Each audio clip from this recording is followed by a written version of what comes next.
Welcome back to Bazooka Kickboxing and MMA. In today's video, we're going to talk about and review North versus South fighting, the open stance. We're going to talk about one, how to move, how to circle to create good offense as well as good defense. But it's also important to know that you might want to switch your stance, and there's benefits to that, and that's what this video is going to be about. Bazooka Joe Valtellini. Let's talk about some of the advantages of why you want to switch stances and fight in open stance during your fight. The first thing I like to use it for is distance control. If I'm fighting orthodox to orthodox, my opponent feels like they could pressure me a little bit easier. So by backstepping, creating a little bit more space, that distance gives me a little bit more time to use my timing and catch a breath. But one of the main reasons I like to go into North versus South is the creativity I get when it comes to my striking. I can circle outside and find different attacks and angles, as well as circle inside. It's all about playing around with that lead foot control. But I can find different weapons to attack with my kicks, my knees, and my punches that I wouldn't be able to get from an orthodox stance. So if I'm attacking one way, by changing my stance, confusing my opponent, it's just going to give me a better chance of landing, confusing my opponent. But there is one big downside to going and switching stances, and that comes with your defense. Because we don't practice it very often, you tend to have to use more distance control when you're in your opposite stance. So a good strategy for some fighters would be to stay long, and they end up using their kick fighting from a southpaw from a longer distance. But on the inside, when it comes to mid-range and punching, a lot of fighters go back to their dominant side to feel comfortable.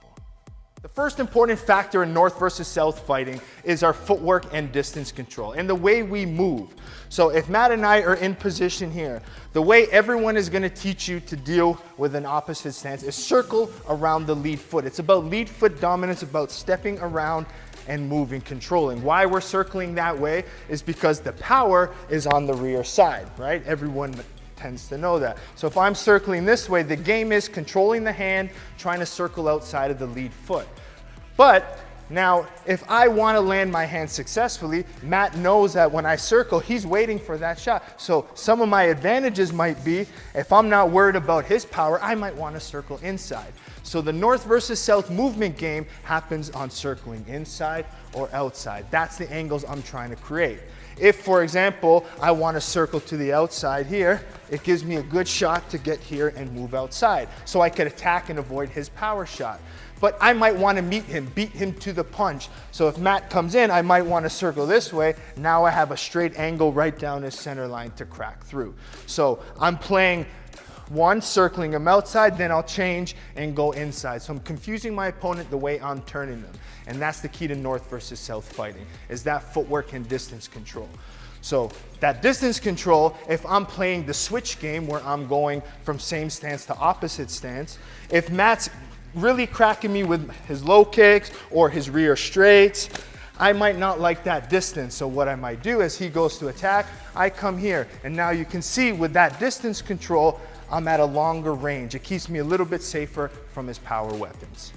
The next important factor is lead hand control. We talked about controlling the lead foot, that lead foot dominance, controlling outside or inside. But the same factor happens with our lead hand. When I circle or move, I need to keep the lead hand busy. If I just keep my lead hand planted on my head, it invites my opponent to throw. So Matt's gonna keep punching here. And that's very frustrating for me because it's hard for me to want to open up. In order for me to jab now, I almost have to lower my hand to jab, and then I'm losing the speed to the punch.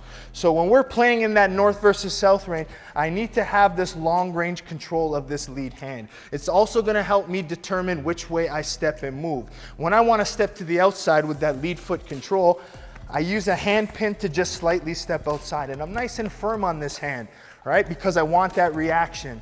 And the reaction is good because when I push on his hand, he forces back, right? And then what happens as soon as I go to touch, boom, I can create a reaction off of that because he's giving me a tactile touch in return. So we're playing the lead hand fighting game, right? I'm just playing. If he goes to throw his power shot, it's fine. I could evade and come back in. So I'm playing with my distance, my circling, and that lead hand control, right? Controlling the feet as well as the hand at the same time. If I'm circling outside, I use the hand pin. I might even use this hand as a nice little catching mitt where I can stop straight punches coming in. So if Matt throws a 1-2 on me, I can use that lead hand at nice long range. all right? So you can see how far I'm able to catch punches and where my chin is in that position, right? So safe distance control, stay nice and long, control the feet, control the hand. Let's talk about open stance strike selection. And let's start with the boxing, especially when it comes to that lead hand control we just talked about. That's gonna really help me set up my rear straight, my punches down the middle. So as I'm stepping outside, lead hand controlling, I'm waiting to set up my rear straight, okay? Or it can be a rear uppercut. If Matt steps in, boom, I can crack the uppercut. Or from here, I can get my head off center line and attack with straights down the middle. So that's the game. But I need to remember, we gotta continually go back to the first parts of the video. In order for me to successfully land this rear power hand, I need to circle, I need to use lead foot and hand control at the same time. So if I'm here, I'm circling outside, I could attack, right? I could attack to the head, I could attack to the body. But he might be used to that. Well, I'm turning here, everyone expects that. So what I might do is I have to start playing the game. So I might come out here, circle once, circle twice, and then the third time he expects me to go out here, I cut this angle, and now I have the inside right hand. All right, so you gotta play around with those turning and the hand control. And if he steps in, I have uppercuts, right? I can hit. I need to get my head off center line because I know his rear straight. If we throw the punch at the same time, we're here. I need to get my head off center line and straight down the middle. And what helps you get that head off center line is making sure I step outside of the lead foot. So as I go to throw my rear straight, I step outside of the lead foot, boom, my head's off center line. And a good key from here is I want to throw a nice check hook from here to create a different angle and get in a good power punch position. Let's talk about the kicks and knees in north versus south, which is my favorite. And the key to good power side kicking in this stance is changing levels. What I have to do is when I'm lined up with a southpaw is I need to attack the different targets. So one, everyone likes to go to is inside leg, which I personally don't like to because one, it's very easy to block. If I'm fighting a southpaw who has a bladed stance, so Matt's knees turned in, if I go to really kick the inside of the leg, it's gonna hurt my foot, I'm gonna hurt the shin. Especially with the new calf kicks coming along, it's gonna really hurt my foot if I try to calf someone from open stance because this way I'm cracking my instep right on their shin, which is gonna break my foot. So you do have to be careful throwing the calf kick on north versus south. If Matt's foot isn't bladed, then the calf kick works perfectly because I can get inside and really attack the nice meaty part of the calf, all right? So be careful throwing the calf kick in that position. Also, when throwing the inside, because I don't want to hit the knee as well. Too many times in the times I fought southpaws, I did break my foot just because of that. So that is option one, but a little bit more risky. The safer option is the body kick. And even with the body kick, you have to be very good at changing the angles. If Matt's hands are here, all right, I need to find the opening. So I'm gonna throw my 45 kick to find the angles. Now, once his elbow comes in, I have a solid round kick. All right, so you're gonna start seeing now the key.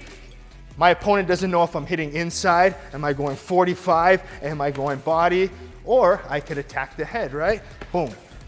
But I'm saving my favorite for last. When it comes to north versus south fighting, because I do value pressure fighting, I like to come inside nice and deep and then nicely attack that rear leg. That's my go-to. If you watch my fight with Kareem Gaji at Glory 11, you're gonna see I focus on pressure combinations to make sure I can get close. I'll use that left hook to the body to get close, and now I have a nice hard high shin finish on that back leg, okay? And again, a lot of fighters aren't used to blocking those back ones, so that's where you're gonna get a better chance of hurting your opponent. So, the key to good kick fighting on north versus south is level changing, right? Even with my front kicks, look at my long range. I'm playing with lead hand control, and I have such a long range weapon to attack. Especially in MMA when guys don't know how to kick well, having this position in north versus south, look, boom, I can circle any which way I want to still get that long front kick and control. Head off center line, lead hand and foot control. To practice north versus south fighting, I like to do a lot of control drilling, a lot of zombie drilling to get used to that footwork and the control. So what Matt's gonna do is just be a target that moves. And I need to make sure I use all of these different strategies when practicing. Good striking, good attacking is all about distance control and putting yourself in the best position to strike. And in order to do that in north versus south fighting, I have to make sure I add in all these factors, okay? So Matt's gonna zombie me. So before I even throw, you see me circling in the right direction, finding, and then when I find the openings, I could attack, all right? So this just teaches me how to, one, play the different targets. I'm touching and angling, all right? I'm making sure I'm circling, staying long, finding my different power weapons.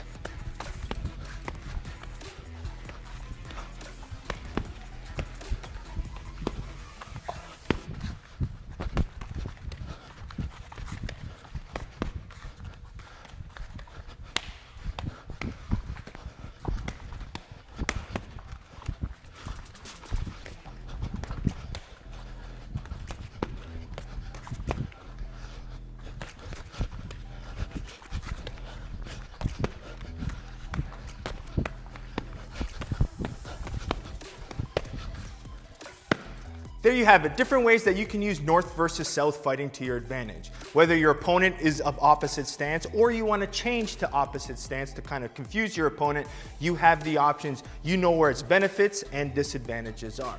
So make sure you practice the different timings. You need to understand that your footwork, your distance, and your timing is going to be slightly different. And remember, there is the traditional classic way, circling outside of the lead foot, playing lead foot dominance. But you can confuse your opponent into playing with those angles. I might continually circle outside and then make a step inside to find my rear straight. So that's where the creativity in north versus south fighting comes from. The way you move, how you set up the angles. Thank you for watching Bazooka Kickboxing and MMA. Make sure you like, subscribe, click the bell notification, and share Bazooka Kickboxing and MMA.